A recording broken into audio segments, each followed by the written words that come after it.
Hi friends, welcome to Suragiri blogs. ఈరోజు బిర్యానీ ఎలా చేయాలో చూద్దాం.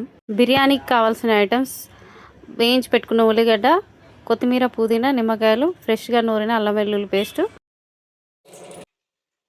బిర్యానీ రైస్ కోసం వాటర్ పెట్టాను. అందులో హోల్ గరం మసాలా వేసాను. కొంచెం కొత్తిమీర, పుదీనా కూడా వేసుకోవాలి. ఇక్కడేమో చికెన్ ఫ్రై చేసుకోవడానికి ఆయిల్ పోసాను. ఆయిల్ పోసి ఇందులో కూడా కొంచెం మసాలా వేసుకొని మనం అన్ని కలిపి పెట్టుకున్న చికెన్ ముక్కలు ఇందులో వేసి ఫ్రై చేసుకోవాలి. ఈలోపు రైస్ అవుతుంది. నైటే చికెన్ ని ఉప్పు, పసుపు, నిమ్మకాయ రసం, పెరుగు వేసి మ్యారినేట్ చేసి పెట్టుకోవాలి. ముక్క స్మూత్ గా వస్తుంది. ఈ ఇంగ్రీడియంట్ దీనికి మెయిన్ అండి, ఎందుకంటే ఇది ముక్క స్మూత్ గా రావడానికి ఉపయోగపడుతుంది. ఈ ఇంగ్రీడియంట్ కావాలంటే కామెంట్ చేయండి, చెప్తాను.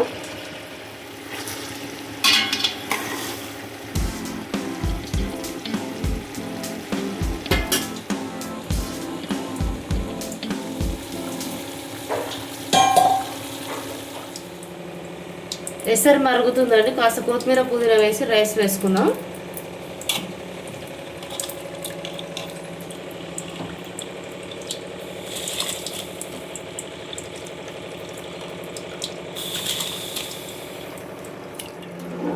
రైస్ వేసాం కదా, ఇలా కలుపుకొని ఇప్పుడు చికెన్ ఎలా ఉందో చూద్దాం.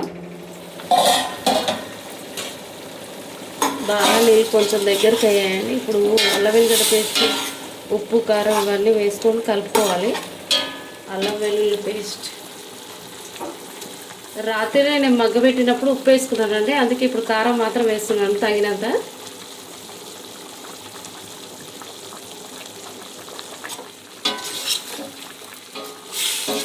బాగా ఇది కలిపిన తర్వాత ఉప్పు, కారం పట్టేంత వరకు కలపాలండి. కలిపినాక అప్పుడు పెరుగు, నిమ్మకాయ రసం కూడా వేసుకోవాలి.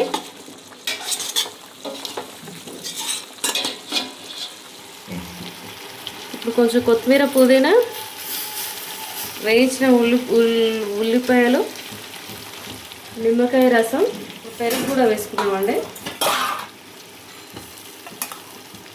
పెరుగు కూడా వేసుకోవాలి. ఇది గరం మసాలా అండి, ఇది ఇంట్లోనే చేసుకున్న బిర్యానీ మసాలా. ఇదేమో ధనియాల పొడి. ఈ మసాలా చాలా బాగుంటుందండి బిర్యానీలోకి. ఇప్పుడు ఈ 3 వేస్తున్నాను.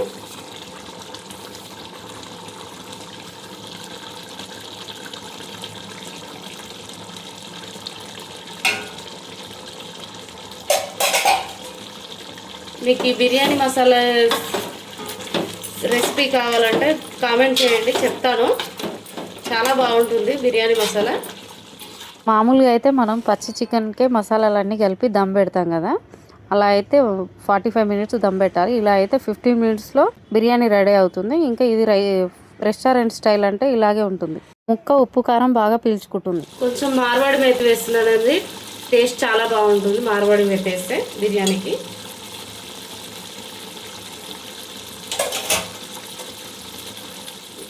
ఇవన్నీ ఒక లేయర్ వేసుకోవాలి, లేయర్ కాడ.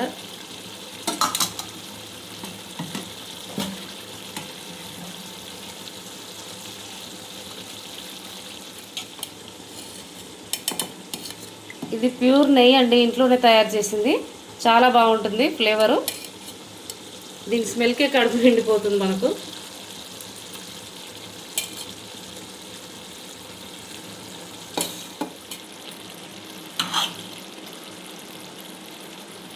కొత్తిమీర, పుదీనా ఒక లేయర్ వేసుకున్నాం కదండి. ఇప్పుడు రైస్ వేసుకుందాం. ఇప్పుడు రైస్ మొత్తం సమానంగా ఉల్లిగడ్డ, కొత్తిమీర, పుదీనా, నిమ్మరసం కూడా వేసుకోవాలండి. కొంచెం నిమ్మరసం పైనంగా వేసుకోవాలండి, రైస్కి పడుతుంది నిమ్మరసం. పైనంగా కొంచెం నెయ్యి వేసుకోవాలి.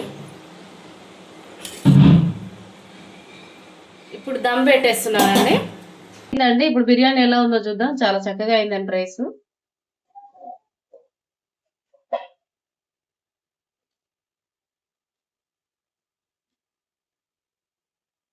చూడండి పీస్ ఎంత చక్కగా ఉడికిందో, జ్యూసీగా. చూడండి ముక్క ఎంత స్మూత్గా ఉందో. మీరు కూడా ఈ స్టైల్లో ట్రై చేసి కామెంట్లో ఎలా వచ్చిందో చెప్పండి. My channel please like, share, subscribe my channel.